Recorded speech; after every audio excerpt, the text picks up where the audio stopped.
हम बात कर रहे थे शिमला के बारे में।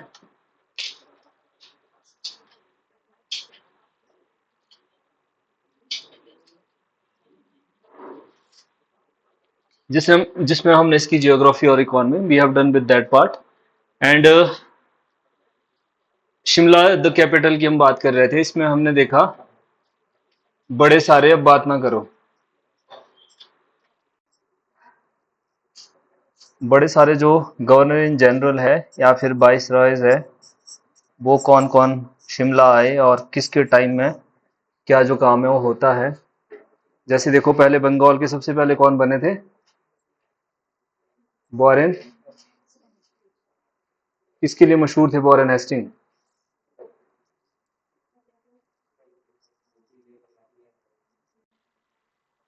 देन कॉर्नवालिस,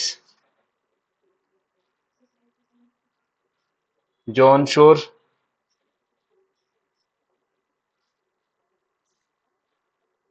देन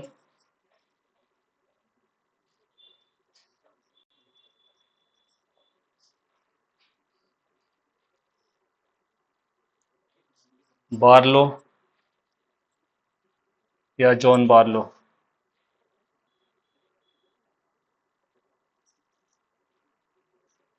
मिंटो या मिंटो फर्स्ट।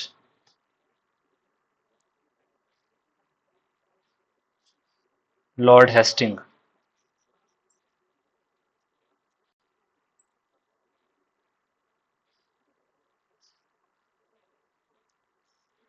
उसके बाद आया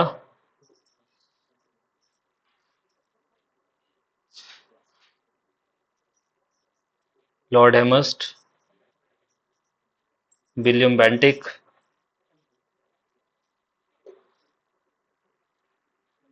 फिर एलन ब्रो, नहीं मेटकाफ।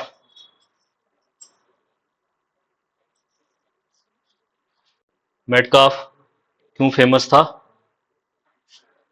Then Auckland. उसके बाद आया Ellenborough, Ellenborough, and then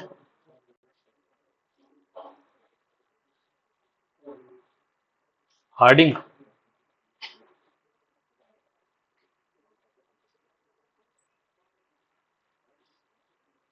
then Dalhousie, then Canning.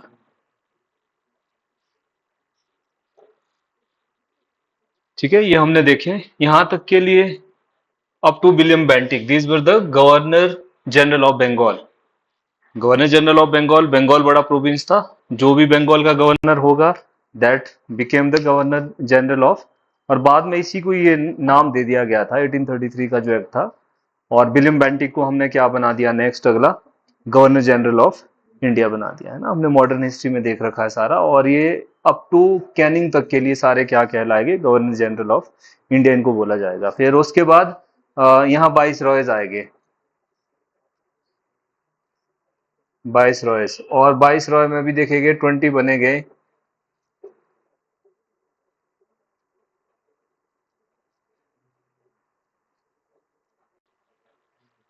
इनमें भी देखो सबसे पहला आएगा Canning, then Elgin, Lawrence,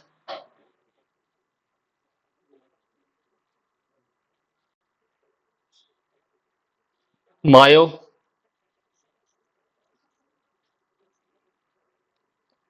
Northbrook,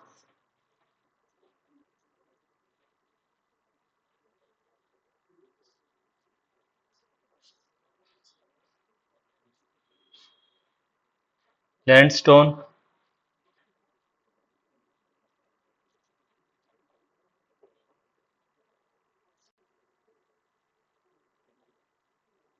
नहीं लैंडस्टोन नहीं होगा, यहाँ लिटन होगा, लिटन।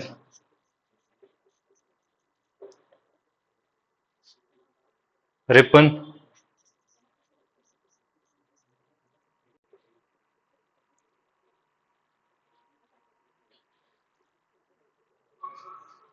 डफरिन,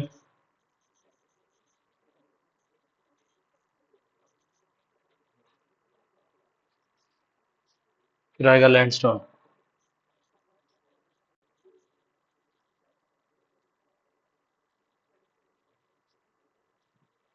उसके बाद 12, 13,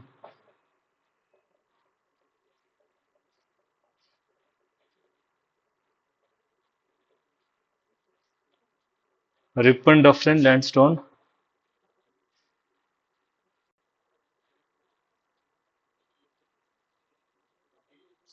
एल्गिन टू,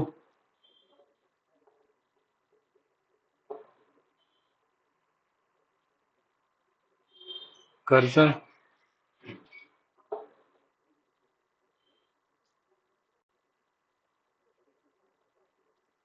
फिर Minto second,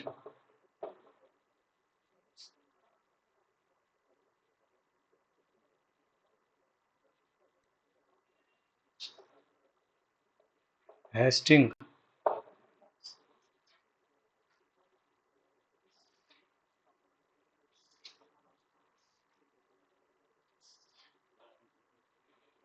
Chelmsford,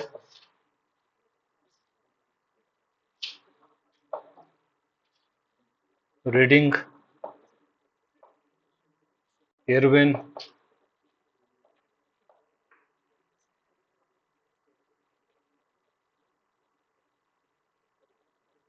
बिलिंगडन,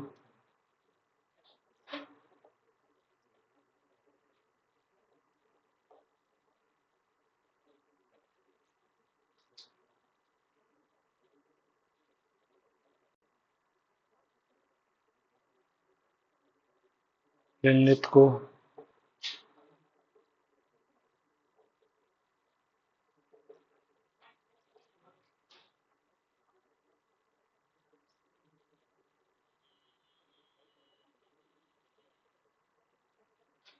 label and,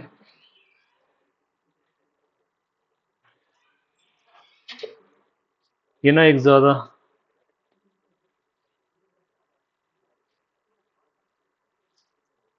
double तो नहीं हुआ है कोई? हम्म, कौन है? 10 नहीं लिखा है? हाँ है ना, तभी एक बढ़ रहा है, 20th वाला ये लास्ट है। 19, 18, 17, 16, 15, 14, 13, 12, 11, 10। तो ये जो हमारे सारे के सारे हैं, नहीं मेरे याद रहते, कोई बात नहीं, बट मैं इसको इसीलिए यहाँ पर राइट डाउन किया ताकि आपको जो शिमला की इवेंट्स है वो समझने में आसानी रहे। तो हमने देखा ये पहले governor in general of Bengal बनते हैं, है ना, governor in general of Bengal, Warren Hasting से लेकर अभी तक के लिए तो हमें शिमला के बारे में कुछ पता नहीं है। अब कब आ जाता है, एमोस्ट आ रहा है। जैसे ही एमोस पहला आएगा, उससे पहले हमने देखा था कि पहले जो है उससे पहले कैनेडी आ जाता है ना, जो कि पॉलिटिकल एजेंट होता है। तो किस तरह से वो जो हेमोस्ट है अपना यहाँ पर फर्स्ट जो कैनेडी हाउस बना हुआ था उस पर हेमोस्ट रुकता है। फिर ये कहाँ आएगा, बेंटी कासिल में, जो बेंटी कासिल है इसके लिए बनाया जाता है, ये यहाँ रुकेगा। मेटकॉफ का ज्यादा देखने को नहीं मिलता है शिमला के बारे में। बिकॉज आते क्यों थे, क्योंकि समर कैपिटल थी। 5-6 महीने के लिए जो सरकार है वो शिमला में बैठेगी। शिमला में बैठेगी तो सारे के सारे जितने भी वाइस रॉयज और गवर्नर है, they will they will visit Shimla. So after Metcalfe then we have Auckland. Auckland कहाँ रुकता है, ऑकलैंड की हमने बात करी। ऑकलैंड हाउस में कल मैंने बताया भी था कि कैसे पहाड़ी राजाओं का एक जो दरबार है यहाँ कंडक्ट करवाया जाता है। And the decision to invade Afghanistan was taken here in this Auckland house, and later on this house was converted into the girls school. बाद में जाकर के इसको गवर्नमेंट को हैंड ओवर कर दिया जाता है। और इसके साथ ही जो इसका सेक्रेटरी बैठता था, इसका जो स्टाफ है, वो चेप्सली बिल्डिंग में जो साथ ही वाला, वो भी एक जो स्कूल है गवर्नमेंट का है। और इस तरह से फिर उसके बाद एलिनब्रो और जो हार्डिंग है ये भी कहाँ रहते हैं, ऑकलैंड हाउस में ही इनका भी अपना रेजिडेंस रहता है। उसके बाद डलहौजी आएगा, ये भी जो है ऑकलैंड हाउस में भी रुकता है। और बाकी स्ट्रॉबेरी हिल्स में भी अपना रेजिडेंस बनाता है। और उसके बाद आप देखेंगे डलहौजी ने, जो हमारा ये डलहौजी है, जो चंबा का हमारा डलहौजी है, उसका भी ये फाउंडर है, कल्पा तक के लिए गया था।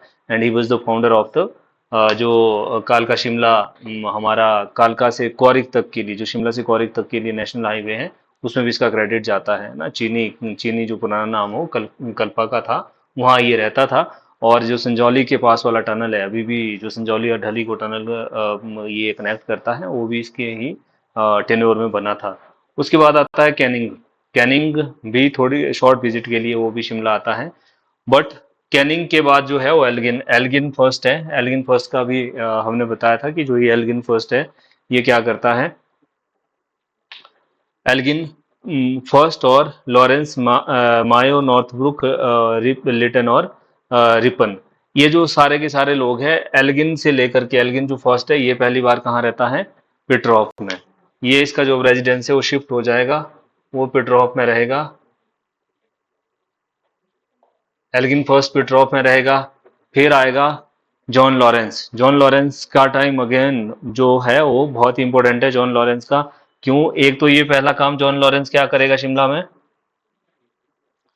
Recommend the government for the summer capital. Summer capital के लिए इसने ही जो है वो रिकमेंड किया था। क्यों? बिकॉज बड़ी सारी इसने जो कोड करके वो ब्लोकरा में बता भी रखा है कि यहाँ की जो फिजियोग्राफी है वो इस तरह की है, which feel us like the European weather condition. और दूसरा जो यहाँ पर जो सारे की सारी ऐसी रेसेस है, वॉर लाइक रेसेस है, जो कि हमें एक लड़ाई करने के लिए जिस तरह के सोल्जर चाहिए होते हैं, वो सारी जो रेसेस है वो यहाँ आसपास में मिल जाती हैं। और दूसरा जो हमारा फॉरेन इन्वेजन चल रहा है अफगानिस्तान, म्यांमार, तिब्बत, जिसके ऊपर हम जो है क्लोजली जो जारिस रशिया था, रशिया एक्सपेंड कर रहा था ना तब तक के लिए, तो उसके ऊपर भी हम जो कहते हैं शिमला में बैठ करके इजीली जो हम चेक है वो रख सकते हैं।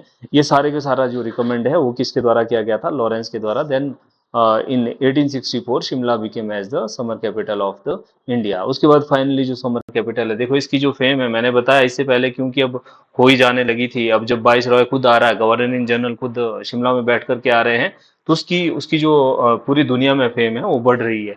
और इसमें आपने देखा होगा, उससे पहले मैं कल अन्ना डेल की बात कर रहा था, 1933 में अन्ना डेल में एक जो है फन फेयर करवाया जाता है। फन फेयर करवाया गया to raise the funds for the opening a girls school at Sabathu. Sabathu में कहीं कोई गर्ल्स स्कूल जो है खोलना था, उसके लिए एक फन फेयर करवाया जाता है और इसका लाइव टेलीकास्ट करवाया जाता है पूरी दुनिया में। और उसके बाद 1939 में और शिमला की जो महारत है वो कब ज्यादा स्प्रेड होती है, 1939 में क्वींस विक्टोरिया का बर्थडे मनाया जा रहा था। क्योंकि ये जो बर्थडे ना, आपने देख रखा होगा आज तक भी ये जो हमारा ट्रेंड है, कभी हमारे प्राइम मिनिस्टर साहब का जो बर्थडे हो रहा है तो सारे जो खासकर उस पार्टी के लोग, उस पर्टिकुलर जो पार्टी के लोग हैं, वो ज्यादा उसको किस तरह से सेलिब्रेट कर रहे हैं। वैसे तो prime minister is a institution, वो चाहे किसी भी पार्टी के हो, देश का प्रधानमंत्री होता है। और कोई रिस्पेक्टिव चीफ मिनिस्टर है, उसका कोई अगर बर्थडे आ रहा है, कोई पार्टी का अध्यक्ष है, आपने ये पार्टी के लोग देख रखे होंगे किस तरह से जो उसको सेलिब्रेट करते हैं। तो ये भी इसी तरह से, अब क्वींस विक्टोरिया महारानी है ब्रिटेन की। और ब्रिटेन एक ऐसा देश है, ऐसा मुल्क है जिसका कि पूरी दुनिया में राज चलता है लगभग। आपने देखा, हमने जब हिस्ट्री की हम बात कर रहे थे, सारा का सारा, चाहे अमेरिका है आपका, अफ्रीका है, एशिया है, कितने जो लोग हैं, है ना। बाद में हमने कॉमनवेल्थ ऑफ नेशंस भी देखा है, जिसमें बहुत सारे जो कंट्री है वो इसके अंडर में रही है। अब जो क्वींस विक्टोरिया का जो बर्थडे लाइव टेलीकास्ट दिख रहा है किसी प्लेस से, तो इसकी ब्यूटी, इसकी जो फेम है वो पूरी दुनिया में स्प्रेड होती है। कभी ऑकलैंड हाउस में उससे पहले मना रहे थे और इसके बाद जो है अन्नाडेल ग्राउंड में मनाया जा रहा है। तो इस तरह से जो ये शिमला की टेल है वो पूरी दुनिया में इसके बारे में स्टोरी सुनाई जा रही है। तो फाइनली जा करके जो लॉरेंस के टाइम में है, इसको समर कैपिटल के लिए रिकमेंड कर दिया जाता है। तो फाइनली जो ये समर कैपिटल है वो बन जाती है। फिर मायो, मायो यहाँ आएगा। मायो भी अपने आप में जो है वो भी एक, ये तो एक स्पोर्ट्स पर्सनैलिटी थी। और ये आपको पता है कि इकलौता ऐसा जो वाइस रॉय है जिसको कि गवर्निंग वाइस रॉय है जिसको कि पोर्ट ब्लेयर में जिसकी हत्या भी हुई थी, है ना। पोर्ट ब्लेयर ये गया हुआ था और वहां पर जो है इकलौता ऐसा वाइसरॉय है जो कि इंडिया में जिसकी जो डेथ है वो होती है। इसने लॉर्ड मायो कॉलेज जो हमारा राजस्थान के अंदर खोला था, वो भी इसके टाइम ही हुआ था। फिर नॉर्थ ब्रुक और जो ये लिटन है, ये भी सारे कहाँ रहते हैं, पिटरॉफ में रहते हैं। अब प्रॉब्लम होना स्टार्ट हो जाता है लिटन के टाइम से। जो लिटन है ये पिटरहॉफ की जो जगह है इसको अच्छी नहीं लगती है, और पिटरॉफ के बाद ये कोई जो नई साइट है वो डिसाइड करते हैं। इसमें भी आपने देखा तो एक ऑब्जर्वेटरी हिल्स में साइट फाइनल किया जाता है। जब ये साइट फाइनल किया जाता है तो लिटन अपने टाइम में तो इसको प्लान को एग्जीक्यूट नहीं कर पाया, और उसके बाद रिपन आएगा। रिपन ने भी ज़्यादा जो इसके लिए अटेंशन है वो नहीं दिया। रिपन के टाइम में आप देखेंगे, बिकॉज जो ये है ना, जैसे रिपन है और विलियम बेंटिक है, विलियम बेंटिक के तो रिफॉर्म्स आपने देखे थे, क्या क्या किया था बेंटिक ने। बंद, सती बंद करी थी, ठगी प्रथा बंद करी थी, है ना। और मेटकाफ को देखो प्रेस लिबरेटर माना जाता है। वैसा ही जो रिपन है, रिपन ने भी देखो जो ऑब्नॉक्शियस एक्ट था, कौन सा, लिटर ने जो लाया था, वर्नेकुलर प्रेस एक्ट, उसको इसने लिबरेट करवाया था रिपन ने। फर्स्ट फैक्ट्रीज एक्ट, जिसमें कि जो हमारी वर्किंग कंडीशंस है, वीमेन है, बच्चे हैं, और आपकी जो मिनिमम वर्किंग आवर है वो कितने हो गए, तो इसीलिए इसको भी बेनिवोलेंट, बेनिवोलेंट समझते हैं ना, दैट इज परोपकारी टाइप का। तो ये जो इंडियन के लिए है रिपन है, इस तरह का इसका एटीट्यूड था। और इसने शिमला का जो रिपन हॉस्पिटल है, दीनदयाल उपाध्याय के नाम से भी जाना जाता है, जो रिपन हॉस्पिटल है, इसको भी इनके द्वारा ही इनके टेन्योर में ये बनाया गया था। और जो रिपन हॉस्पिटल है, इसको डिजाइन किसने किया था? हेनरी इरविन ने। मैंने कल बताया था आपको, जो ये तीन बिल्डिंग है, एक तो हमारा इसमें आता है एडवांस स्टडी, और दूसरा जो है टाउन हॉल, ये टाउन हॉल है, और जो तीसरा है रिपन हॉस्पिटल है, ये डिजाइन किए गए थे हेनरी इरविन के द्वारा। और ये जो रिपन हॉस्पिटल है, इसके टाइम में बनाया जाता है, अब तो इसका जो नाम बदल करके वो दीनदयाल उपाध्याय हॉस्पिटल रख दिया गया है। और उसके बाद आते हैं डफरिन। अब जो डफरिन है, ये प्लान को एग्जीक्यूट कर देते हैं, इसका जो ये प्लान था उसको एग्जीक्यूट कर दिया जाता है। और ये इस तरह के क्वेश्चन आपसे पूछे जाते हैं कि पीटरॉफ में पहला जो वाइसरॉय है कौन रुका था? सबसे पहले पीटरॉफ में रहने वाला कौन था? एल्गिन फर्स्ट था।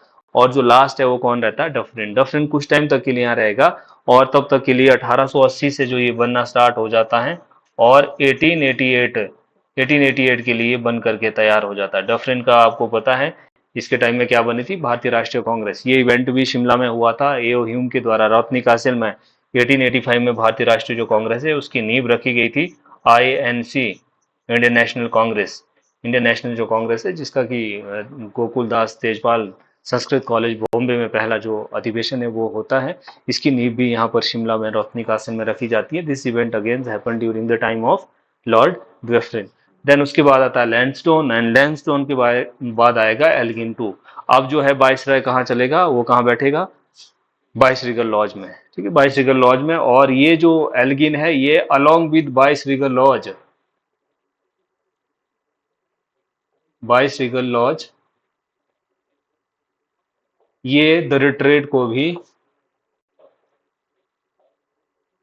रिट्रीट की कल मैं स्टोरी बता रहा था, ईजे बक के द्वारा जो बताया गया है, शिमला पास्ट एंड प्रेजेंट में, ये जो एल्गिन सेकंड है, ये इसको भी अपने अंडर ले लेते हैं, क्योंकि वो किसकी प्रॉपर्टी थी? एक मेडिकल ऑफिसर की किसी की प्रॉपर्टी थी, और बाद में उसने जो ये जो लैंड है वो कोटी के राजा ने दे रखी थी उसको।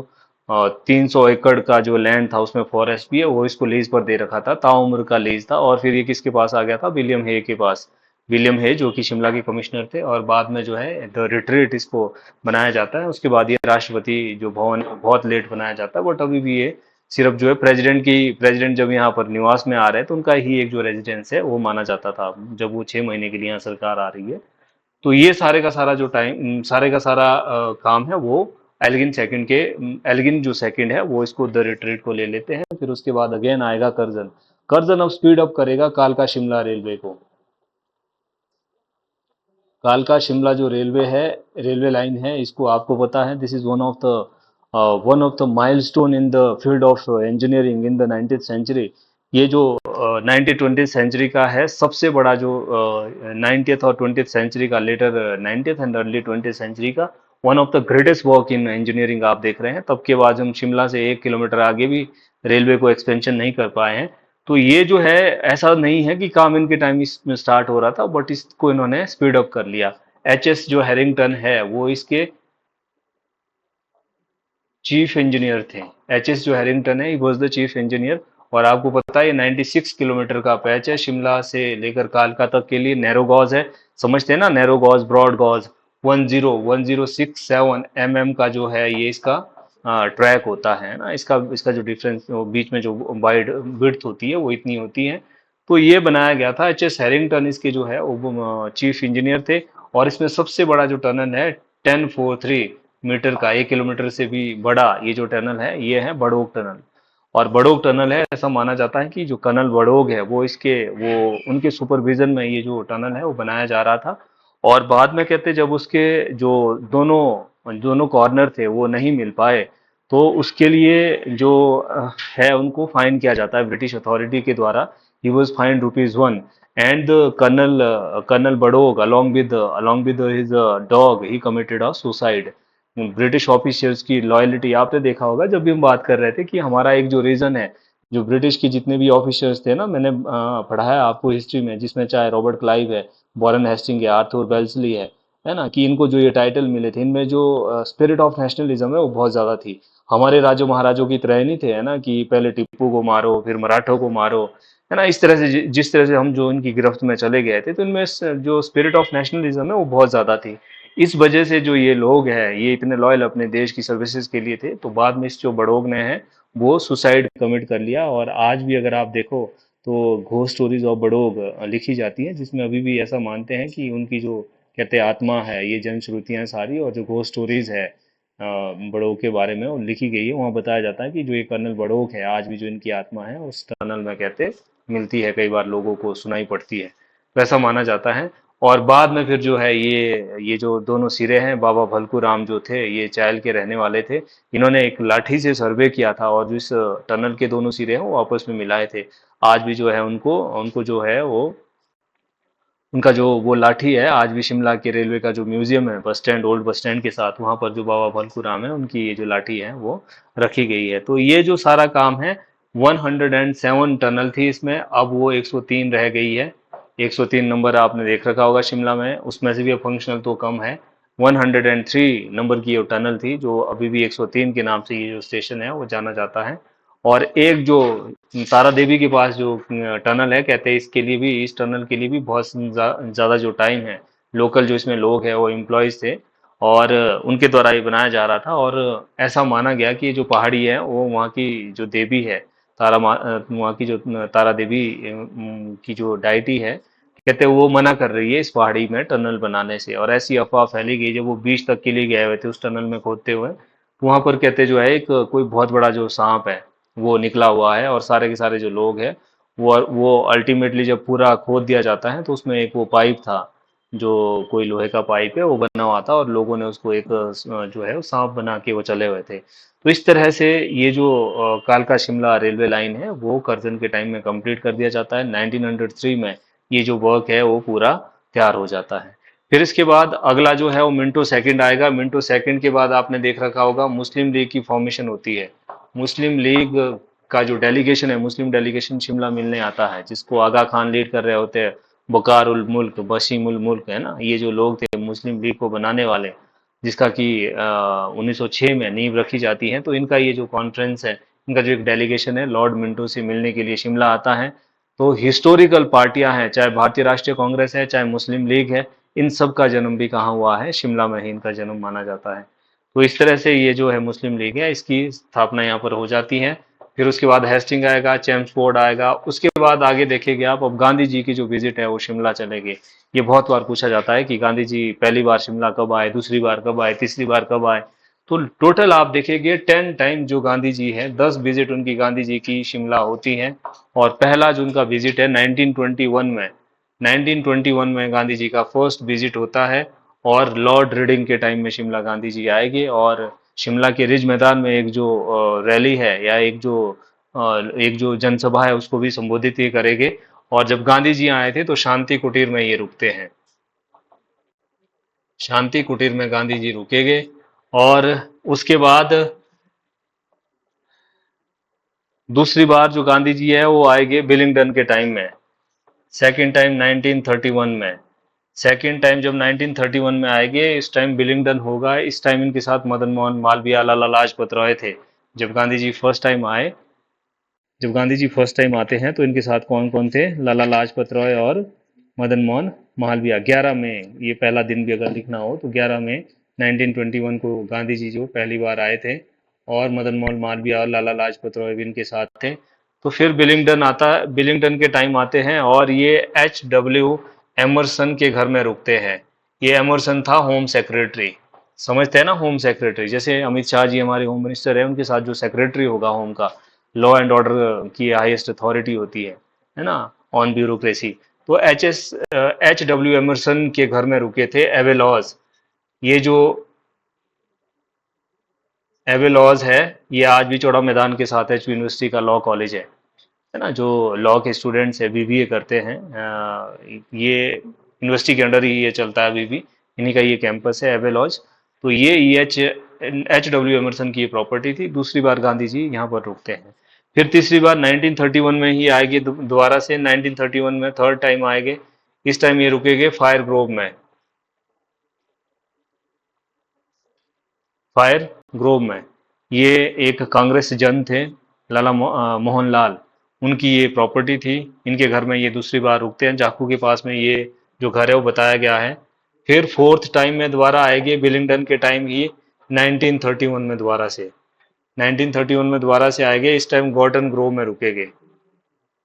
गॉर्टन ग्रोव में कौन इसके मालिक थे इनके बारे में नहीं बताया गया है। तो तीन जो लगातार फ्रीक्वेंट विजिट्स है वो गांधी जी की 1931 में होती है ना। इस टाइम जो वाइसरॉय है वो कौन था? बिलिंगडन था। फिर उसके बाद फिर से जो गांधी जी है 1939 में दो बार आएंगे, फिफ्थ टाइम भी सिक्स टाइम भी। 1939 फिफ्थ और सिक्स टाइम। जब फिफ्थ टाइम गांधी जी आएंगे तो राजकुमारी अमृत कौर का जो मनोहर विला है उसमें रुकेंगे। राजकुमारी अमृत कौर का मैंने कल बताया था इनके बारे में। मनोहर विला में फिफ्थ बार गांधी जी 1939 में रुकेंगे। इस बार वाइसरॉय कौन है? लिनलिथ को है। और फिर दोबारा आएंगे सिक्स बार 1939 में ही। इस बार पता नहीं है कहाँ इनका रेजिडेंस हुआ, है ना। सेवंथ टाइम गांधी जी फिर से आएंगे। सेवंथ टाइम में 1940 में आएंगे, 1940। और एट्थ बार भी 1940 में फिर से आएंगे। इस टाइम भी ये जो विजिट है इनकी वो लिनलिथ वो के टाइम ही हो रही है ना, क्योंकि 36 से लेकर 44 तक के लिए इसका टेन्योर होता है लिनलिथ वो का। तो यहाँ पर फिर से गांधी जी आएंगे। और जब ये टाइम आएंगे तो चैडविक बैंगलो में रुकते ही है। चैडविक बंगलो, ये कपूरथला का राजा था, रघुवीर, राजा रघुवीर सिंह। उसके घर में ये चैडविक के पास जो चैडविक वाटरफॉल भी है आज, वहां पर ये इस घर में एट टाइम गांधी जी रुकेंगे। फिर उसके बाद नाइन्थ बार आएंगे 1945 में। अब इस टाइम होगा Wavell, Lord Wavell, Shimla conference के लिए जो बेबल प्लान है उसकी बात करने के लिए गांधी जी 1944 में 45 में शिमला आएंगे। शिमला कॉन्फ्रेंस। अब ये जो शिमला कॉन्फ्रेंस है, बेबल प्लान है, मॉडर्न हिस्ट्री में आपने इसके बारे में पढ़ा है क्या इस टाइम हुआ था। और लास्ट टाइम 10th बार जब गांधी जी आएंगे, कैबिनेट मिशन प्लान, ये भी बेबल के टाइम ही आता है। Cabinet mission plan, cabinet mission plan का आपको पता है इस टाइम क्या हुआ था। Alexander Gerard, Alexander Reid, Pethick Lawrence, है ना, ये जो तीन लोग थे, स्टैनफोर्ड क्रिप्स। तो ये जो तीन लोग हैं कैबिनेट मिशन प्लान में आए थे। फाइनली जो इसके तहत है वो इंटरिम गवर्नमेंट बनी थी। कांग्रेस मान गई थी कैबिनेट मिशन प्लान का जो भी प्लान था, है ना। इंटरिम गवर्नमेंट बनती है, कॉन्स्टिट्यूंट असेंबली बनती है और संविधान को बनाने की बात होती है। तो ये जो 10 विजिट है वो गांधी जी की शिमला को देखने को मिलती है, जिसमें हमने देखा फर्स्ट टाइम 1921 में आएंगे, शांति कुटीर में ठहरेंगे during the viceroy of Lord reading. फिर उसके बाद 1931 में दूसरी बार आएंगे, एवेलॉज में रुकेंगे और बिलिंगडन होगा उस टाइम। तीसरी बार फाइव ग्रोव में रुकेंगे, उस टाइम भी बिलिंगडन होगा। चौथी बार गॉर्डन ग्रोव में रुकेंगे, बिलिंगडन होगा। फिर मनोहर विला में जो है 1939 में फिफ्थ टाइम गांधी जी रुकेंगे। और उसके बाद जो है 1939 में दो बार आएंगे, लिनलिथ को ही होता है 1940 में। फिर 1940 में एट्थ टाइम जब वो आएंगे फिर चैडविक बेंगलो में रुकेंगे। फिर उसके बाद जो है शिमला कॉन्फ्रेंस और बेबल प्लान के लिए वो गांधी जी दोबारा आएंगे। फिर उसके बाद माउंट बेटन जो है वो अगला वाइसरॉय बनेगा, माउंट बेटन प्लान आएगा। देश को जो विभाजन करने का है वो डिसीजन लिया जाता है। ड्यूरिंग द फ्रीडम स्ट्रगल आप देखेंगे जो राजकुमारी अमृत कौर थी, गांधी जी को जब जेल हुई, जो उनकी हरिजन, उनकी जो हरिजन हरिजन मैगजीन चलती थी उसका विमोचन भी शिमला से किया जाता था बाय द राजकुमारी अमृत कौर। उनके पास इसका जो जिम्मा है वो दिया गया था, तो उसका जो संचालन है वो शिमला से किया जा रहा था। तो these all are the historical events up to 1947 that happens in Shimla, ये जो कि एक आज भी जो हिस्ट्री की बुक्स है उसमें दर्ज की गई है। और एक 1914 और 15 में मैकमोहन लाइन फाइनल किया जाता है। एक ट्राइपोर्टाइट ट्रीटी होता है, Tibet Tibet India, British India के बीच में एक जो ट्राइपोर्टाइट ट्रीटी है वो साइन किया जाता है, जिसमें जो मैकमोहन लाइन है वो साइन किया जाता है between Arunachal Pradesh and the Tibet. या फिर हमारा जो ये वाला सेक्टर है, अरुणाचल प्रदेश वाला सेक्टर है, आपने देखा होगा हमारा इसके साथ जो डिस्प्यूट है चाइना के साथ, वैसे तो सबके डिस्प्यूट होते हैं बट हमारा यहाँ अरुणाचल प्रदेश में है। और इधर जो ये वाला रीजन है, सिक्किम वाला रीजन है, यहाँ पर है डोकलाम इशू। और उधर फिर लद्दाख वाली साइड में है ना, हिमाचल और अभी सिक्किम वाली साइड में इसको टाइम नहीं लगा है शायद लड़ने का, यहाँ भी आ जाएगा। तो इस तरह से जो चाइना है वो क्लेम करता है अरुणाचल प्रदेश, कहते तो तिब्बत का पार्ट है। अभी आपने आए दिनों देखा होगा इसने नाम नूम भी बदल रखे हैं अपने वहाँ के, है ना। और अभी हम एक बुद्धिस्ट कॉन्फ्रेंस करवा रहे हैं न्यू दिल्ली में, तो उसमें भी चाइना के जो डेलीगेट्स हैं वो नहीं आ रहे हैं। तो ये जो सारे की सारी इवेंट्स हैं ये शिमला में जो है वो हुई बताई जाती हैं। तो ये जो हमारा मैकमोहन लाइन है वो भी, इसका जो एग्रीमेंट है वो कहते हैं शिमला के जो यूएस क्लब है, यूनाइटेड सर्विस क्लब है, यूएस क्लब के नाम से जाना जाता है, यूनाइटेड सर्विस क्लब। आज भी क्लब बोलते हैं इसको, यूएस क्लब के नाम से जाना जाता है अभी भी ये। तो वहाँ पर ये जो डिसीजन है वो लिया गया था। और फिर जब हमने पाकिस्तान, जब हमारा जो पंजाब है उसका रीऑर्गेनाइजेशन होता है 1966 में, तो फिर ये डिसीजन किया जाता है जो पेप्सू है, Punjab eastern and Patiala state union, उसको कहाँ मिलाया जाएगा, हिमाचल में मिलाया जाएगा। पंजाब को ट्राइफर्केट कर दिया गया, पेप्सू कहाँ मिलाया, हिमाचल में। पंजाब, पंजाबी स्पीकिंग पंजाब, हिंदी स्पीकिंग को बनाया गया हरियाणा। तो इसको भी आप देखेंगे, इसमें भी हमने जो चंडीगढ़ का है एक हवाई सर्वेक्षण किया जाता है कि दोनों स्टेट के लिए जो सेंट्रल जो कैपिटल है वो कहाँ बनेगी, चंडीगढ़ बनाया जाता है। और हिमाचल का भी चंडीगढ़ यूटी में है वो शेयर है। और एक जो फ्रेंच मैथमेटिशियन थे ली कॉर्बूजियर, उन्होंने चंडीगढ़ का जो मैप है वो डिजाइन किया, और वो भी सारे का सारा जो प्लान है वो शिमला में एग्जीक्यूट किया जाता है। तो ये सब जो इंसिडेंट्स है वो शिमला में ही हुए थे। और दूसरा रेड क्लिफ जो लाइन है, देश जब आज़ाद होता है तो ये भी जो ये यूएस क्लब है, हमारे जो रेड क्लिफ साहब है वो कहाँ बैठे हुए थे। और आपने, मैंने जब आपको पॉलिटी पढ़ाई थी उसमें भी आपने देखा होगा, जो ये रेड क्लिफ है ये भी एक शिमला की यूएस क्लब में जो 42 डेज का ये जो टाइम है, 42 डेज में ये जो डिसीजन है वो देना था। तभी आप देख रहे थे बाद में जो हमने किया ना नेहरू मून पैक्ट, जिसके तहत आप देख रहे थे कि क्या प्रॉब्लम आ रही थी। क्योंकि जो इसकी प्रैक्टिकल में है वो देख करके नहीं बाउंड्री ड्रॉ की गई थी, वो तो एक रूम में बैठ करके जो शिमला की यूएस क्लब में बैठ करके जो लाइन है वो ड्रॉ की गई थी। और इसमें कईयों का किचन पाक आ रहा है बांग्लादेश में, बांग्लादेश तो तब नहीं था, वो पाकिस्तान था। बांग्लादेश उसका जो अगर वो किचन में जा रहा है तो वो पाकिस्तान का हो रहा है, और कमरे में आ रहा है तो वो कहाँ का बन रहा है, वो इंडिया का बन रहा है। तो बड़ी सारी हमने जो बाद में टेरिटरी नेहरू मून पैक्ट के तहत वो जो है वो एक्सचेंज की गई थी। तो इस तरह से ये जो रेड क्लिफ लाइन है, मैकमोहन लाइन है, ये भी यहाँ पर ड्रॉ की जाती है। चंडीगढ़ को मैप डिजाइन करने की बात है, वो भी यहाँ पर जो है वो डिजाइन की जाती है। और उसके बाद एक जो स्कैंडल पॉइंट है, स्कैंडल पॉइंट शिमला के माल रोड का रेशियल, वहां पर जो एरोगेंस है ब्रिटिशर्स का वो देखा जाता था। जिस टाइम सवेरे और शाम उनका घूमने का टाइम होता था, बोर्ड लगाए जाते थे, dogs and Indians are not allowed, है ना। और जो इल ड्रेस्ड लोग होते थे, means not kind of gentleman type dress, जैसे कि ब्रिटिशर्स के ड्रेसेस होते थे, ऐसे लोगों को भी जो है ब्रिटिशर्स मॉल रोड पर अपने टाइम नहीं आने देते थे। तो ये वहां पर बताया गया था। अन्ना डेल में भी ऐसा ही हुआ। महाराजा भूपिंदर चंद थे ये, जो पटियाला रियासत थी, उन्होंने कहते इसकी करजन की जो, कई जगह करजन की बेटी बताई गई है, कई जगह लेडी करजन बताई गई है, उसको कहते हैं इन्होंने जो है वो किडनैप किया था। और इसीलिए जो है वहां पर है उसको स्टैंडल पॉइंट के नाम से आज भी जाना जाता है। धारा 144 वहां रहती है, लोग गैदर वहां नहीं हो सकते हैं। और फिर से जो ब्रिटिशर्स ने है सिखों को बैन लगा दिया था, वो शिमला नहीं आ सकते थे।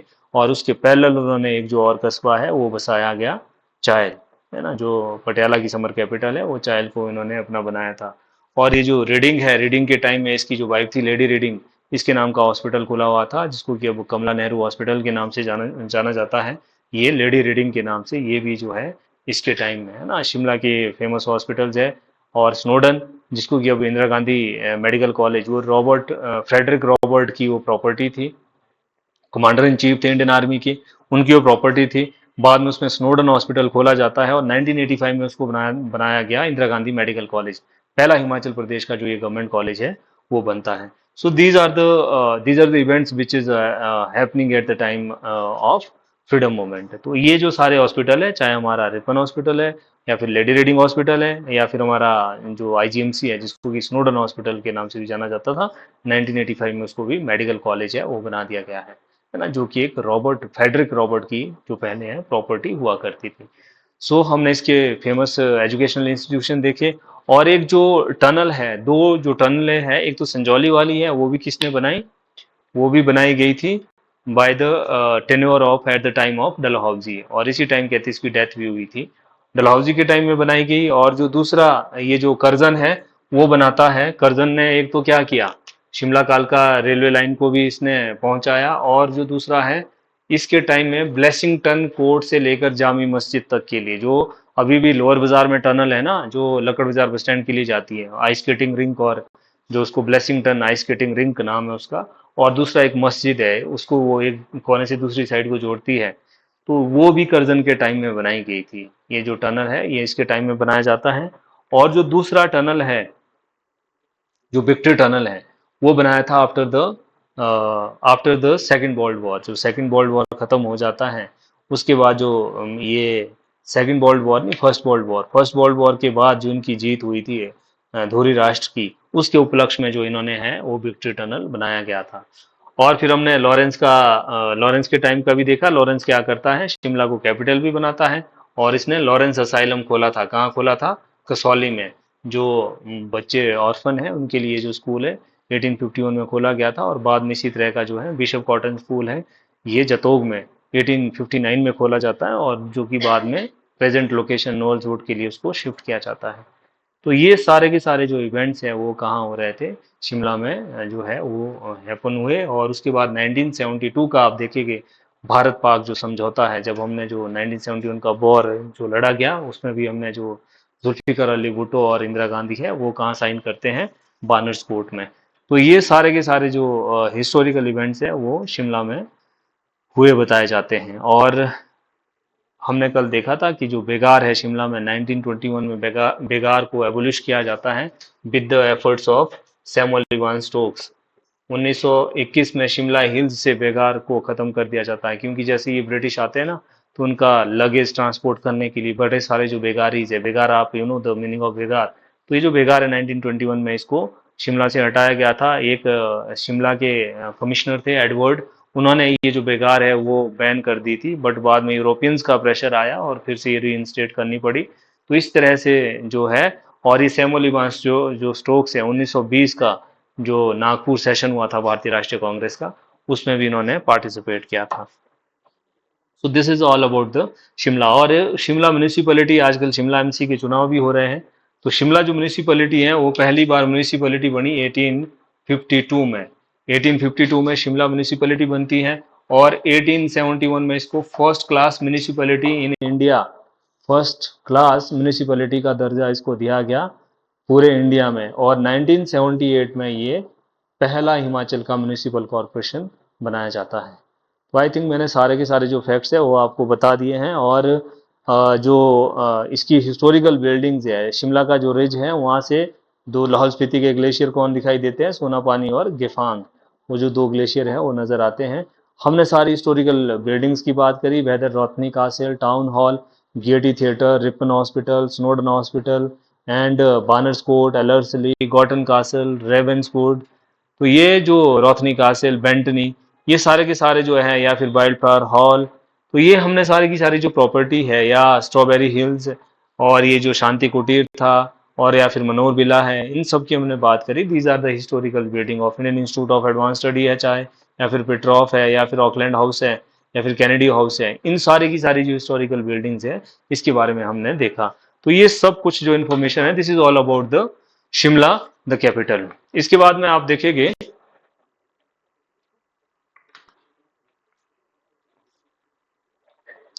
शिमला जो प्रेजेंट डिस्ट्रिक्ट है, उस जमाने का ये जिला महासू हुआ करता था। और 15 अप्रैल, अभी हमने हिमाचल दिवस मनाया है एक दो दिन पहले, तो इसमें आप देखेंगे कि किस तरह से जो तब का महासू जिला था, उसको बाद में 1972 में शिमला और महासू को रीअरेंज करके, क्योंकि 1966 तक के लिए शिमला, जो प्रॉपर शिमला है, वो किसका पार्ट था? पंजाब का पार्ट था, है ना। क्योंकि इसको मैं कल गोरखा वाली स्टोरी आपको बता रहा था, क्योंकि ये जो क्योंथल और हमारा बघाट है, इसके जो कुछ रीजन है वो वापस नहीं दिए थे ब्रिटिशर्स ने। फिर बाद में कुछ जो विलेजेस है पटियाला के राजा से लिए, कुछ जो है क्योंथल के रूलर से लिए, और इस तरह से जो शिमला है उसको एक्सपेंड कर दिया जाता है। तो जो हमारा उस जमाने का, जब 15 अप्रैल 1948 को हिमाचल बनेगा, कितने डिस्ट्रिक्ट हो गए? 4, जिसमें कि हमारे महासू होगा, सिरमौर होगा और मंडी और चंबा होगा। मंडी जिला मंडी और सुकेत रियासत को जोड़ करके बनाया गया। महासू जिले में लगभग 26-27 जो ऐसी रियासतें हैं वो जोड़ करके बनाई गई थी, क्योंकि आप देखेंगे हिमाचल में लिखा जाता है कि हमारे पास ऐसी जो छोटी मोटी रियासतें हैं वो कितनी थी, 30 थी, बट उसमें बड़ी सारी वो 31 32 इस तरह की रियासतें थी, क्योंकि कई जो है किसी में वो सबमर्ज भी हो गई थी। तो इन 30 देशी रियासतों को मिला करके बनाया जाता है हिमाचल प्रदेश। जिसमें देखो चंबा एक रियासत थी, उसका इंटायर डिस्ट्रिक्ट बना दिया गया। शिमला सोलह सिरमौर एक रियासत थी, उससे एक जिला बनाया गया, जिला सिरमौर।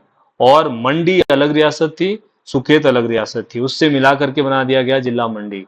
और जो महासू जिला है ये बनाया गया, लगभग 25-26 जो रियासतें हैं उसको मिला करके जो महासू जिला है वो बनाया जाता है। तो इसमें आज उसके बारे में जो हमने देखना है, इसमें सबसे बड़ी जो रियासत है वो बुशहर थी, और सबसे जो छोटी है वो रतेश थी। रतेश 2 स्क्वायर किलोमीटर का इसका जो एरिया है और रतेश का था। शिमला हिल्स की सबसे छोटी ठकुराई या सबसे छोटी जो रियासत है वो इसको कहा जाता था। तो आप देखेंगे महासू या फिर आज का शिमला, ये जो जिला है, जनरली यहाँ पर देखेंगे आप लैंग्वेजेस जो बोली जाती हैं, बराड़ी लैंग्वेज है जो कि जुब्बल वाले रीजन में बोली जाती है, कोची कोटगढ़ कुमारसैन वाले रीजन में। और ज्यादातर ये पार्ट है महासवी का, ये जो सोलन शिमला वाला जो रीजन है यहाँ पर एक तरह की भाषा बोली जाती है जिसको कि महासवी भाषा है, वो इस नाम से जाना जाता है। तो इसमें आप देखेंगे कितनी सारी जो रियासतें हैं वो इसमें थी। सबसे पहले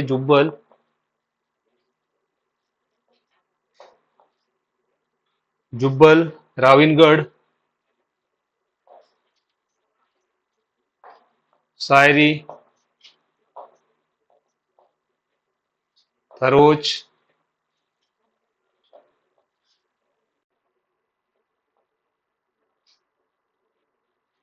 और ढाडी,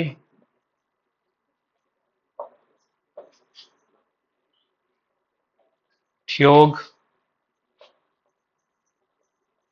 घूंड, मधान,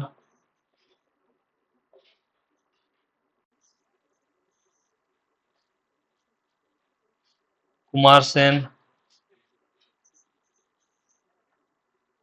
देलत,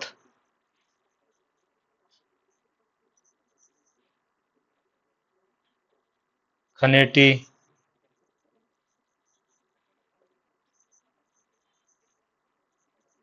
दरकोटी, कोटखाई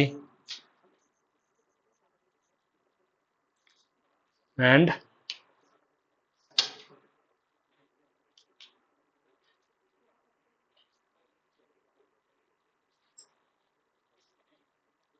कोटी,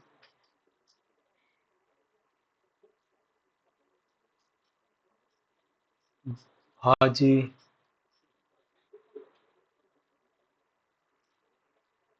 शांगरी,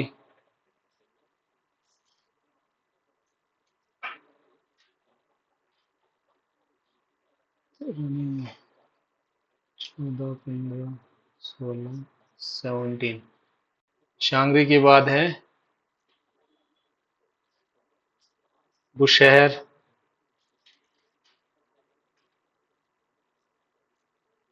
उसके बाद है बलसन, रतेश,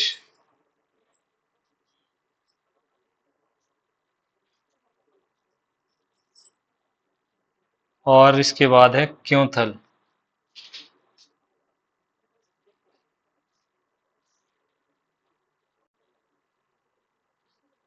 बचा कोई? ये थी महासू जिले में, या जो आज का शिमला है, आज का जो डिस्ट्रिक्ट शिमला है उसमें इतनी रियासतें आती थी। और जिला किन्नौर इसी में आएगा, बुशहर रियासत में, है ना। तो ये आज का शिमला है। अगर बुशहर को निकाल दे तो वो किन्नौर में चले जाएगा, आधा बुशहर शिमला में है, आधा किन्नौर में चल जाएगा। और उसके बाद जो अब का सोलन डिस्ट्रिक्ट है, ये भी महासू का ही पार्ट था। इसमें देखेंगे आप बघाट,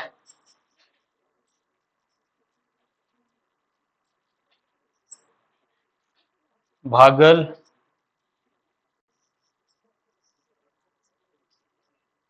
कुनिहार, कुठाड़,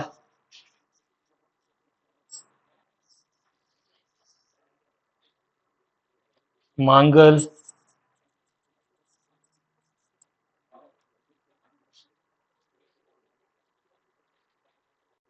महलोग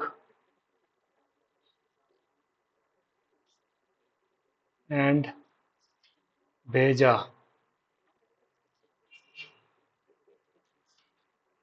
ये 27 थी। 28वीं जो आज का है वो हिंडूर है। ये भी नहीं था उसमें पार्ट, ये बाद में मिलता है। न्यू हिमाचल जब आएगा, हिंडूर या नालागढ़,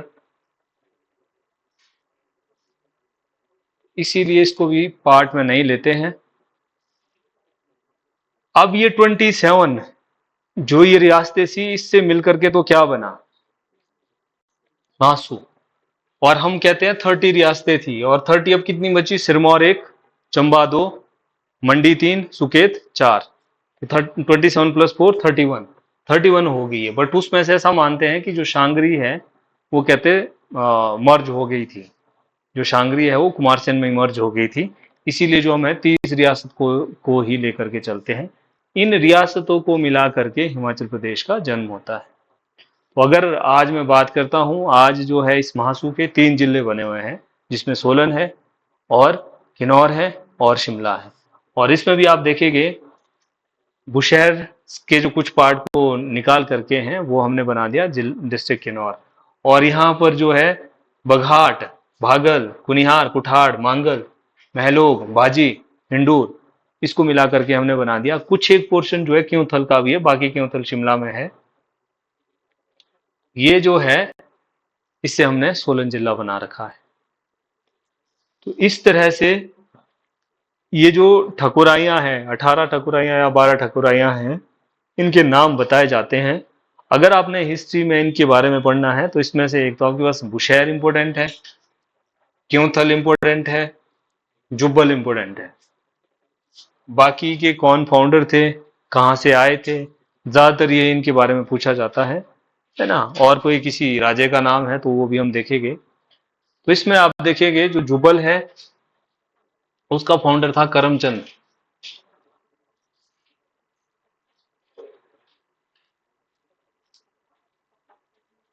राविनगढ़ का था दूनी चंद। शायरी का था मूलचंद। सरोज का ये सिसोदिया राजपूत थे, और ये इसी का ही पार्ट था। इसको भी सिसोदिया क्लेन ने ही फाउंड किया था।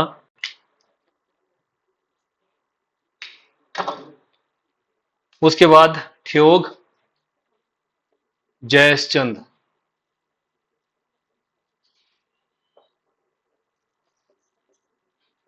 घूंड और मधान। मधान का था भूपचंद। जनजान चंद था घूंड का। घूंड का जनजान चंद। कुमार सेन का था कीरत चंद।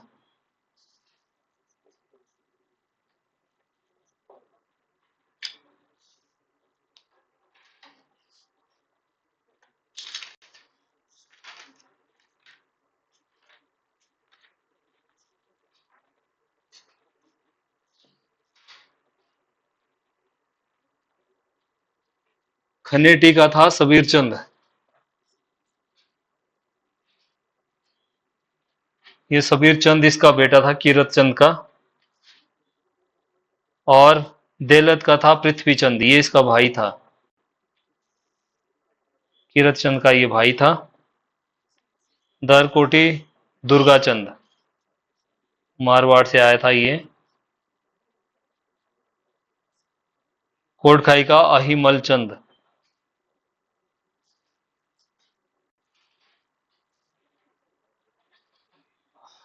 कोटी का चिरू। उदयपाल बाद में इसने अपना नाम चेंज किया था। बाजी का था चांद। बुशहर का प्रद्युम्न।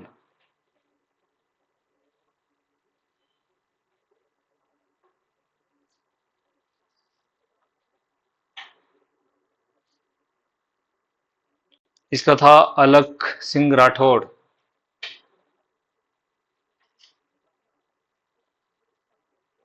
प्रतेश का था राय सिंह। क्योंथल का था गिरि सेन।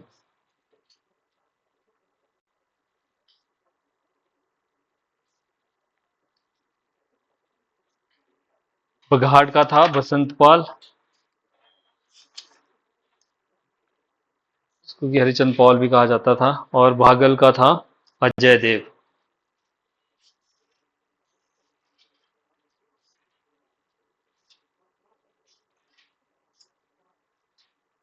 बसंत पाल और भागल का था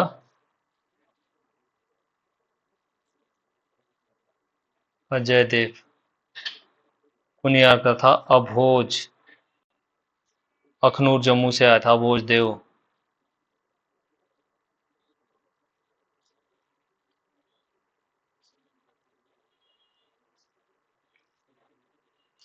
तो ये इनके फाउंडर थे। कुठार का सूरतचंद था। महलोग का हरिचंद। भेजा का था धोलचंद।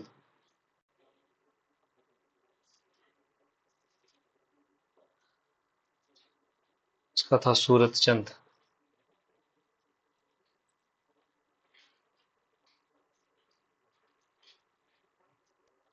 हिंडूर का आपको पता है अजीत सिंह था।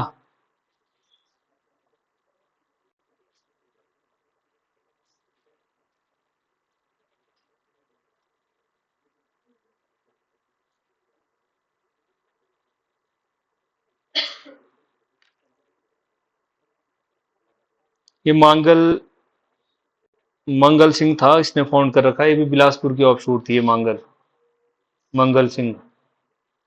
और जो महलोग है इसका था बीरचंद या हरिचंद भी बोला उसको कोई, महलोग।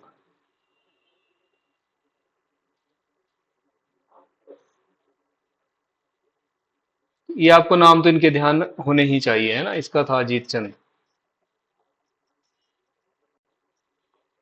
वो ये किस किस की ऑफ शूट थी, पेरेंट स्टेट इनकी कौन थी, ये आपको पता होना चाहिए। इसमें हम देखेंगे सबसे पहले सिरमौर। सिरमौर की जो ऑफ शूट है वो कौन कौन थी। ऐसा माना जाता है कि ये जो तीन स्टेट थे यहाँ, सिरमौर के कहते जो राजा था उसकी उसके ये एक ट्रेंड था कि एक जो रानी है उसकी मैरिज ब्राह्मण परिवार में करवानी होती थी। तो उसके जो ये तीनों बेटे हैं वो हुए थे। उन्होंने फाउंड करी है जुब्बल, रावणगढ़ और सायरी रियासत। दूसरी लीजेंड या जनश्रुति ये भी है कि जो उग्रचंद था सिरमौर का रूलर था, वहां कहते हैं, एक जो सिरमौर की हिस्ट्री में भी देखते हैं आप, तो कलसी के पास कहते हैं उसकी जो है वो कैपिटल हुआ करती थी। तो एक वो जो सर्कस वाले लोग हैं वो वहां पर आए हुए थे। तो एक जो नटनी थी वो कहती है कि मैं जो इस नदी को है वो with the help of a thread cross कर सकती हूँ। तो बाद में कहते हो जो उन दोनों टोका और मोका की पहाड़ियाँ कहते हैं, वहाँ वहाँ पर एक धागा जो है वो टांगा जाता है। और उसको कहा जाता है कि वो क्रॉस करने के लिए दो बार उस जो थ्रेड की हेल्प से उसने क्रॉस करना था। एक बार वो क्रॉस कर चुकी होती है, दूसरी बार वापस आएगी। तो जो राजा के लोग थे उन्होंने देखा कि ये तो सारा राजा ने ऐसे प्रॉमिस कर रखा था कि आधा जो साम्राज्य है वो तेरे अंडर होगा, ये तो आधा जो साम्राज्य है वो चले जाएगा। और उस तरह से वो धागा काट लिया है। और वो जो नटनी थी वो कहते गिरी नदी में बह जाती है। फिर ऐसा हुआ उसने जाते हुए जो उसको कर्स दिया कि जो तेरा पूरा साम्राज्य है वो बर्बाद हो जाएगा। फिर वहां कहती इस तरह की बाढ़ आई, क्या रीजन हुए कि जिस तरह से जो ये उग्रचंद था वो भी इस नदी में चले जाता है और जो उसकी कैपिटल है वो भी इसमें बह जाती है। तो इसके जो ये तीनों हैं ये कहाँ थे, हाटकोटी में थे। फिर इन्होंने जब इनको ये सारा इंसिडेंट्स पता चला तो इन्होंने वापस नहीं गया, इसीलिए उन्होंने जो अपना डेस्टिनेशन है कहीं और ही देखा। और जो तीन अलग अलग रियासतें हैं वो बसाई, जिसमें से जुबल आएगा, रावणगढ़ आएगा, शहरी आएगा। जुबल के बारे में अगर आप देखेंगे एक बुक लिख रखी है, तारिक है कोई स्थान जुबल, रिटन बाय भगवान दास। ये कोटियर था। तारिक है तारिक है रियासत कोहिस्तान, रिटन बाय भगवान दास। तो ये जो तीन थी ये सिरमौर की ही ऑफशूट मानी जाती हैं, जिसमें से करमचंद, दूनीचंद और मूलचंद ये तीन भाई होते हैं और अलग से तीन रियासतें हैं उसकी नींव रखते हैं। फिर इसमें माना जाता है बलसन। ये बलसन अगर आप देखेंगे, ये अलग सिंह राठौड़ है, इनके साथ ही ये बाउंड्री लगती है, इसकी भी सिरमौर के साथ बाउंड्री लगती है। यहाँ भी एक रण बहादुर सिंह लास्ट यहाँ का रूलर होता है, उसने बुक लिख रखी है the history of Balsan state. यहाँ पर जो था वो नागन फोर्ट था, है ना, Nagan fort, history of Balsan state, the history of Balsan princely state written by Ran Bahadur Singh, है ना। तो ये यहाँ पर ये भी किसका माना जाता है, अलग सिंह राठौड़, ये भी सिरमौर का ही कहते हैं ऑफशूट था इनके, ये भी सिरमौर का ही एक ऑफशूट है जो माना जाता है। रतेश, ये करम प्रकाश हुआ है सिरमौर का, उसका छोटा भाई जो राय सिंह था उसने इस रियासत की नींव रखी थी। रतेश की नींव भी, ये भी सिरमौर का ही जो एक ऑफशूट है वो माना जाता है। तो ये जो ऑफशूट है ये सिरमौर के माने जाते हैं। उसके बाद अगर आप देखेंगे बिलासपुर, हिंडूर, जो बीरचंद था उसके ही आगे दूसरी तीसरी पीढ़ी में अजीत चंद हुआ जिसने की हिंडूर की स्थापना करी, है ना। और जो मांगल है वो मंगल सिंह ने करा, ये सेवादार था, ये वहां बिलासपुर रियासत में काम करता था, उसके द्वारा ही ये जो रियासत है उसकी नींव रखी गई थी।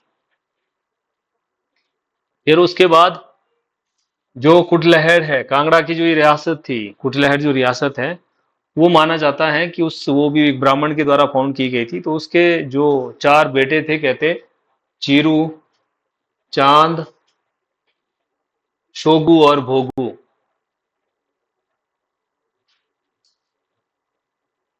और इनकी एक सिस्टर, ये वहां से चलते हैं।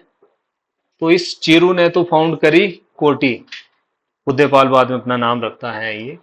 और जो ये दूसरा था चांद, इसने फाउंड करी भाजी। और जो ये शोगु और भोगू थे, ये जो भोगू था इसने कनेत जो विमेन थी उससे मैरिज कर ली थी। और जो बाद में फागू विलेज है वो बसाया, वो इसके वंशज माने जाते हैं, जो आज भी ठेऊ का फागू है।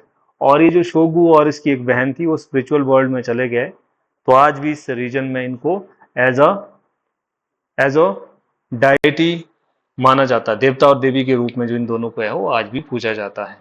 तो ये जो है वो कुटलहट से थी, इनकी ऑफशूट इस तरह से मानी जाती है। फिर आप देखिए दूसरा जो ये है कुमार सेन, कुमार सेन कीरत चंद ने करी। इसका जो भाई है, इसका जो भाई है वो पृथ्वीचंद देलत फाउंड करेगा। और जो इसका बेटा है सबीर चंद, वो खनेटी फाउंड करेगा, ठीक है। और दरकोटी दुर्गाचंद करता है, कोटखाई हिमल चंद करता है। फिर ये ठेव घूंड और मधान है। और जो एक धामी लिखा है मैंने कहीं, धामी लिखा ही नहीं है, धामी भी थी एक और ना, ये जो धामी है इसको क्या था, गोविंद पाल ने, ये पृथ्वीराज चौहान का वंशज माना जाता है। पृथ्वीराज चौहान, पृथ्वीराज जो चौहान है उसका वंशज माना जाता है किसको, धामी गोली कांड यही हुआ था। और दिलीप जो चंद है या दिलीप सिंह है वो लास्ट यहाँ का रूलर होता है जब ये जो धामी ट्रेजेडी होती है। ये सारी की सारी यहाँ की शिमला हिल्स की रियासतें हैं, ठीक है। तो अभी तक हमने तीन बुक्स पढ़ी, एक तो Shimla past and present by P J बक,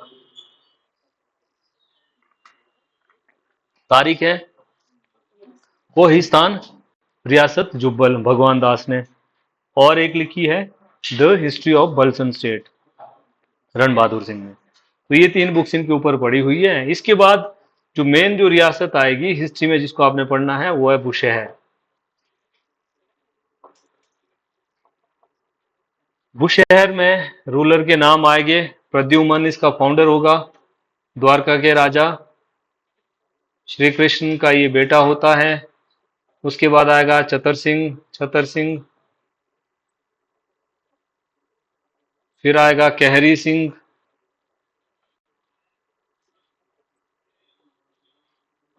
कहरी सिंह के बाद आएगा राम सिंह, राम सिंह के बाद नाम आएगा उगर सिंह,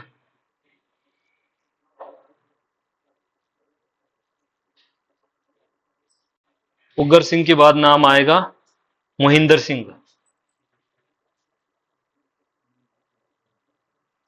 मोहिंदर सिंह, मोहिंदर सिंह के बाद नाम आएगा शमशेर सिंह।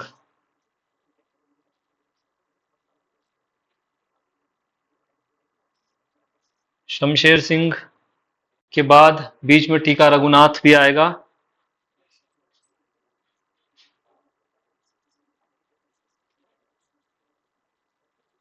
टीका रघुनाथ। और इसके बाद जो है, टीका रघुनाथ के बाद बीच में इसकी डेथ हो जाती है। फिर एक गढ़वाल के राजा को इसने गोद लिया था, सुरेंद्र शाह को। बट फिर बाद में जो वापिस है पदम सिंह, क्योंकि कनकुबिन का ये बेटा था, फिर इसको बनाया जाता है रूलर पदम सिंह। और उसके बाद बनेंगे वीरभद्र सिंह। ऑफिशियल जो रूलर है वो लास्ट वीरभद्र सिंह होते हैं। और अब इनका बेटा विक्रमादित्य सिंह, विक्रमादित्य। ये बुशहर का जो वंश है, ऐसा माना जाता है कि पुरानी रियासत थी। बट गोरखों ने, मैंने गोरखा वाली हिस्ट्री आपको सुनाई थी ना, कहते हैं जब उनको हराया था तो वो उनके जो बॉक्सेस थे वो उन्होंने कहा कि वो जो जितना भी हमारा जो नकदी है वो उसमें हमने रखा है, और उसकी की कहीं लॉस्ट हो गई है और उसको वापस ले जाओ। उसमें उन्होंने पत्थर भरे हुए थे, और जो गोरखाज उसको जब वापस ले जाते हैं नेपाल, तो बाद में जब उनको पता लगा कि इसमें तो कुछ भी नहीं है, तो उन्होंने पूरी की पूरी जो इसकी वंशावली थी वो जला दी थी। इसीलिए हमें बुशहर की हिस्ट्री के बारे में ज्यादा देखने को नहीं मिलता, थोड़े जो राजाज हैं इनके बारे में ही पता है। तो एक तो बुशहर में आपको ये पता है, एक यहाँ होना चाहिए, एक यहाँ दुम आंदोलन चलेगा, दुम और धुजम। दुम एंड जो धुजम आंदोलन है वो बुशहर में प्रेवलेंट होगा। और इनके तीन खानदानी वजीर हो गए, जिसको बोला जाता है कोहोल, शुआ एंड पुआरी। ये पूछे जाते हैं कि कहाँ के थे। जो ये कोहोल है या जो शुआ है, ये थे लोकल लोकल बुशहर के थे। कोहोल थे गढ़वाल के, और पुआरी है कुल्लू के। और दो और वजीर हो गए गोरखा इन्वेजन के time, Tikam Das and Badridas, इनके भी नाम आएंगे। और दो और जो वजीर है, एक आएगा मनोहर दास और रण बहादुर सिंह, इनके बारे में हम बात करेंगे।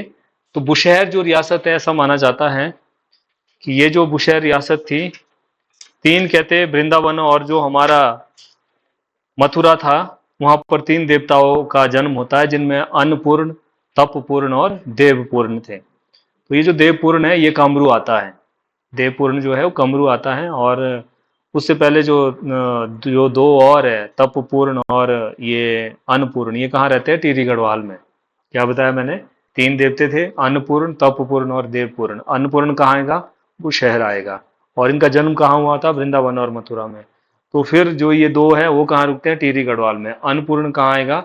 बुशहर आएगा। बुशहर आएगा तो वहां पर जो है बाणासुर था, बाणासुर का वहां रूल हुआ करता था, तो उसने ही कहते प्रद्युमन को राजा बनाया था। दूसरी जनश्रुति ये भी मानती है कि जो प्रद्युमन है, द्वारका के राजा श्री कृष्ण के बेटे थे, वो कहाँ आए थे? शोणितपुर आए थे भीमाकाली के दर्शन। ये जो पुराने नाम है, शोणितपुर कहाँ का पुराना नाम था? सराहन का। और जुब्बल का पुराना नाम था देवरा। तो ये जो लोग हैं वो कहाँ आए थे? शोणितपुर के दर्शन करने के लिए आए थे। और कहते वो जो वहाँ का रूलर था बाणासुर, उसकी एक बेटी थी जिसका नाम उषा था, और इसको उससे प्यार हो जाता है। जब ये बात बाणासुर को पता चलती है तो उसने प्रद्युमन को जेल में डाल दिया। और द्वारका के राजा श्री कृष्ण को जब ये बात पता चलती है तो उन्होंने बाणासुर को मार दिया। और उसके बाद जो राजा है वो कौन बनता है वहाँ का? प्रद्युमन बनता है। तो जो भी जनश्रुति रही होगी, ये श्री कृष्ण के वंशज माने जाते हैं, बुशहर रियासत के जो रूलर हैं। इसीलिए जो इसका फाउंडर है वो कौन था? प्रद्युमन था। प्रद्युमन जो है वहाँ का बुशहर रियासत का पहला फाउंडर होता है।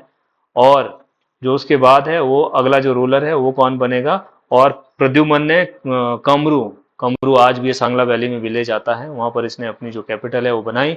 और उसके बाद अगला नाम आता है छतर सिंह का। ये जो छतर सिंह है, इसने क्या करा? इसने अपनी जो कैपिटल है वो शिफ्ट करी। कहाँ से? कमरू से रामपुर, शोणितपुर के लिए। कमरू से शोणितपुर के लिए जो अपनी कैपिटल है वो शिफ्ट करता है। इसने जितना भी सराहान वाला रीजन था, कमरू से सदर्न साइड को जो भी रीजन था उसको ये एक्सपेंड करता है। और बाद में इसने जो अपनी कैपिटल है वो कहाँ बनाई? शोणितपुर या जो सराहान है उसको ये कैपिटल बनाता है। उसके बाद वेरी इंपॉर्टेंट जो रूलर है वो आता है कैरी सिंह। इनको ना अजान बाहु का भी जो है वो टाइटल दिया गया था। अजान बाहु होता है जो जैसे सीधा खड़ा होकर के ना, जिसकी बाजुएं घुटने से नीचे तक के लिए जाती है ना। ऐसे दो तीन करेक्टर हुए, जैसे लॉर्ड रामा थे, उनको भी क्या बोला जाता था, अजान बाहु, है ना। तो ये कैरी सिंह भी अजान बाहु थे। ऐसा माना जाता है इनके बारे में कि कहते दिल्ली में दरबार लगता था मुगलों का, और ये भी वहां जाते थे। और जब ये वहां जा रहे होते थे तो वहां पर इनके जो सर के ऊपर है एक कोई जो बादलों का झुंड सा है वो मंडरा जाता था। तो जब औरंगजेब ने उनसे ये बात पूछी कि ये आपके साथ क्या है, तो इन्होंने कहा कि this is because of the कि कहते हैं हम जो है पहाड़ी लोग हैं, हम दिल्ली की जो स्कॉर्चिंग हीट है उसको हम टॉलरेट नहीं कर सकते हैं। तो हमारे जो क्षेत्र के देवी देवता हैं, this is the blessing of God and goddesses of my areas, उनके उनके जो है वो हमारी सन से प्रोटेक्शन के लिए हमें जो है ये उनकी ब्लेसिंग्स है। फिर औरंगजेब कहता है कि ये खुदा की ओर से दिया गया आपको छत्र है, इसीलिए इनको जो छत्रपति का ये टाइटल है वो कैरी सिंह को मिला था।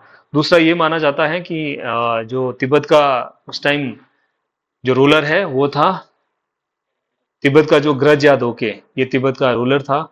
और उसका जो चीफ कमांडर था वो था गुलदेन चैन। गुलदेन चैन, ग्रज या दोके तिब्बत का ये रूलर था। और जो गुलदे चैन है ये उसका कमांडर था। इसको इसने हराया था वॉर में। वॉर में जब इनको हराया तो उसके बीच में जो ट्रीटी है वो साइन की गई थी तिब्बत और बुशहर के बीच में।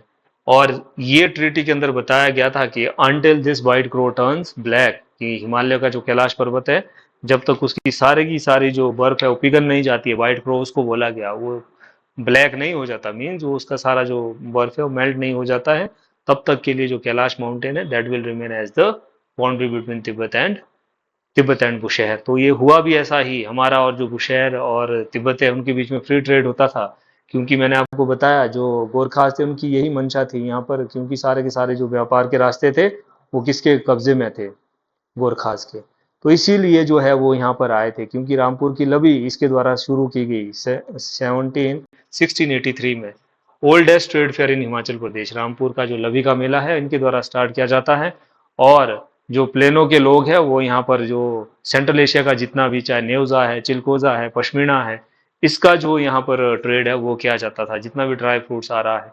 तो वो सारे का सारा इसके लिए इसने लवी का जो मेला है सो स्टार्ट करवाया था। और दूसरा, तिब्बत और लद्दाख की आपस में लड़ाई होती है 1681 में, उसमें भी इन्होंने किसका साथ दिया था, उसमें इन्होंने साथ किसका दिया, तिब्बत का।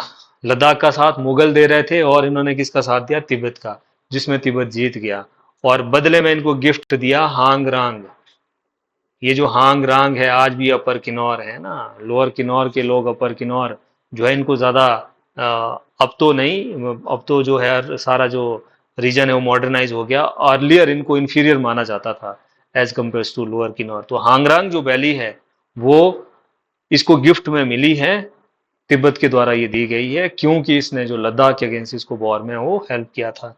और उसके बाद जो दलाई लामा सिक्स थे उनके साथ भी इन्होंने एक ट्रीटी साइन किया था। दलाई लामा सिक्स के साथ भी ट्रीटी इनके द्वारा साइन किया गया था। So this all was happening during the time of Raja Kehri Singh. So one of the very famous, जैसे हमने देखे संसार चंद कांगड़ा की हिस्ट्री में था, नूरपुर की हिस्ट्री में जगत सिंह था, कुल्लू की हिस्ट्री में भी जगत सिंह था, तो ऐसा ही नाम यहाँ केहरी सिंह का भी आता है। Kehri Singh was one of the most famous ruler of this Bushahr state. उसके बाद आएगा राम सिंह।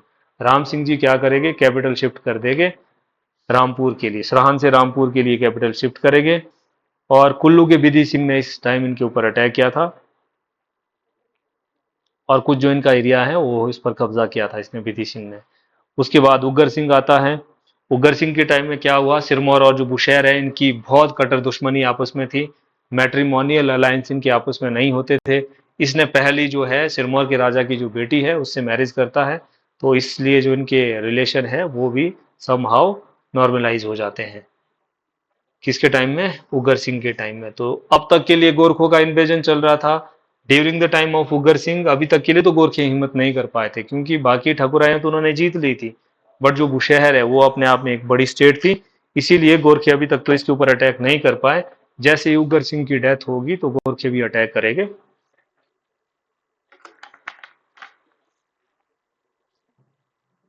और मोहिंदर सिंह माइनर होता है।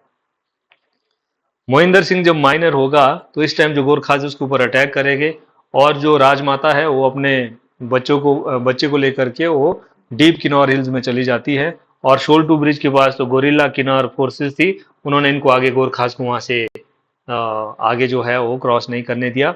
इस तरह से बाद में जो है गोरखास वहां से वापस मुड़ जाते हैं। फिर उसके बाद जो नेक्स्ट रूलर है वो आएगा शमशेर सिंह। शमशेर सिंह आएगा, और जो वापिस है ना मोहिंदर सिंह को ही ब्रिटिशर्स ने सनद भी दे दिया था, क्योंकि गोरखास निकल भी गए थे यहाँ से, और वापिस मोहिंदर सिंह को ही यहाँ का जो रूलर है वो बनाया जाता है।